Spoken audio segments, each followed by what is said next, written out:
Brandon Royval was the backup for this fight. Is he going to fight the winner? He grabbed me as soon as I walked out of the octagon. He's like, let me get in there now. I'm ready. I want this fight. I'll beat both of these guys.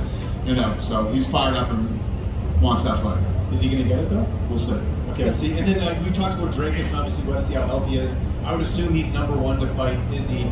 Will Sean Strickland be number two just with his performance a couple weeks ago? He seems like he's healthy. He wanted to step in there and fight for the title. Well, Strickland put himself in a really good position there. When I did If You Don't Know that week, I was saying to the press, win, lose, or draw, nobody wanted to fight this guy. And Strickland, who's ranked number 7, stepped up to the plate, took this fight, and look at what he did. So yeah, he gets a lot of credit for taking and winning that fight, and especially winning the fight the way that he did. Yeah, and last one for me, Canadian got to ask, Canada, any announcement soon for the next date? Vancouver was great. You saw the response there. Toronto, a possibility. A lot of fighters from Toronto in the Yeah. Listen, nobody's more excited to get back to Toronto than me, man. I love that city. There's so many things I love about Toronto. So ASAP, we'll be back there as soon as possible. Dana, right back here. There was a woman. Your voice came out earlier. Conor tweeted a little Santa Claus emoji and said he wants to return in December. Is there any update on that possibly happening? Listen, I'm glad you brought that up.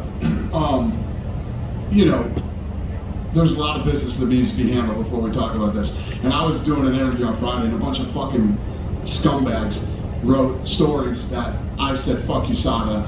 I don't care what USADA says. It's not even remotely close to what I said. So, first of all, I'd like to say fuck you to everybody that wrote that story, number one. And number two, there's a lot of stuff that has to go on before he fights. So, it's not even, my point was, no matter who's talking about it, whether it's USADA or whoever and this and that, it's not even worth talking about right now. Everybody wants to keep bringing it up so that pieces of shit can write stories like that. Never did I say I don't give a shit what USADA thinks or disrespecting USADA or anything like that. So it doesn't matter what anybody says.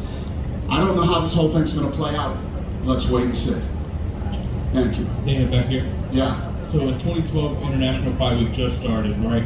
11 years later, when you think about how far this week has come just for this promotion, what are some thoughts and emotions that come to mind?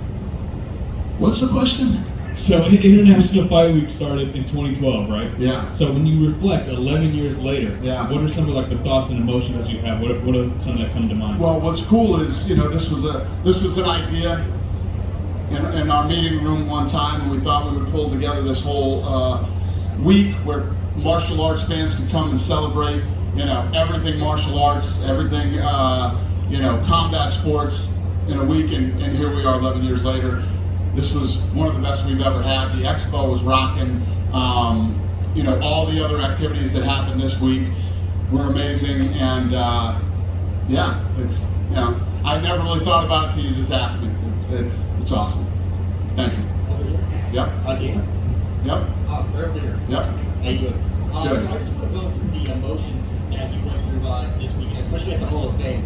Jens Pulver, he was on the first marketing materials for the Zuffa first UFC, and he was at UFC 33 Victory in Vegas, and then Rocky Lawler was the first televised fight in UFC history. Right. So, the 37.5 on Fox Sports. 37.5.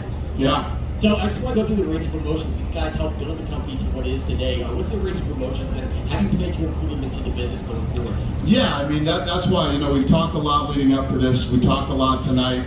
Brought him back to my room as soon as the fight was over. He's special. He's a guy that, it's almost like we grew up together in this thing. And I saw him in Hawaii when he was 19 years old fighting. And I love the style, I love the way he fought, so I signed him. And it's like what this guy was talking to me earlier about Bo Nickel. Was Bo Nickel, is it too soon? That was the same question with Robbie Lawler at the time, and here we are, he's almost 42 years old, and he's still here, he's still fighting, and he's retiring tonight. He's a special guy to the company and to me personally.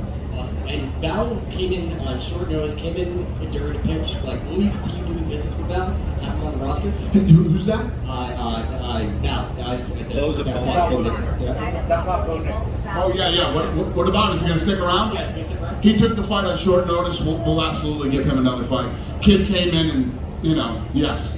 Okay, and I like him too. He's a great kid. Yeah, and one more question for me. What were the standouts, for you, watching all the fights from the early prelims top of the card? Who are the standouts to you? And I mean, everybody stood out tonight. So it would be completely unfair. If I look at this whole card and think about who stood out, I mean, there were a lot of standouts tonight, you know? Yeah. I mean, I don't know who I'd pick and say, oh, this guy was the guy, or this girl was the girl, which was an awesome fight too. Big upset there. That would stand out. The card was awesome. You couldn't ask for a better card, especially to top off International Fight Week. Congratulations. Thank you very much. Thanks, brother. Dana? Yep. This is one of those cards where a bunch of finishes. Is this going to be one of those cards where you give out a lot of locker room bonuses, those infamous locker room bonuses? Yeah.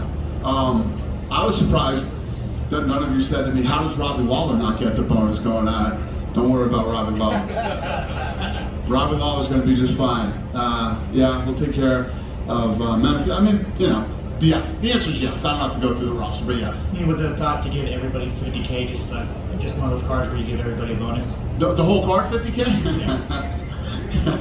Hey, go work for this guy. This guy right here. Yeah. And then just did Dan Hooker and Jalen Turner have the fight the night before Brandon Moreno? Yeah, 100%. Actually, like I told you about how everything works in matchmaking, we had that little debate, and I was saying, what about the Turner Hooker fight? And Sean felt like, you know, there was more at stake in the main event, and, you know, two of the best guys in the world, and, you know, Sean won. Jack Della Maddaleno is in Vegas. He obviously didn't fight tonight. He wants to fight next week in Vegas. Is that a possibility? I love it. Well, first of all, you know how I feel about that kind of stuff. Yeah, I love it. We'll see. Yeah, I love it. And then finally for me, there was a video of John Jones in Vegas. He was at Jorge Masvidal's thing. He was taking shots. Like, does that kind of get you worried? Listen, he's a grown man. He can do whatever the hell he wants. I always say this, John, more than 12 hours in Vegas is usually probably not a good idea for John. Yeah, I don't know. Listen, John has done very well for himself.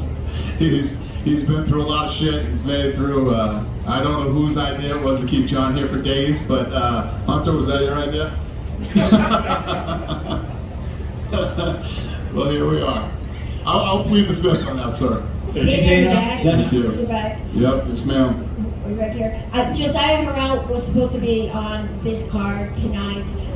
We see a lot of what happens on television and during press conferences, but behind the scenes, there's a lot of health and safety protocols. How important is that for this organization, and how do you feel that you go above and beyond what other organizations are doing in terms of making sure those health and safety protocols are in place? It's everything to us. It's the most important thing in this company, and we, you know, there's been so many kids that we've caught stuff with, you know, leading up to fights or when they first get here and start doing their medicals.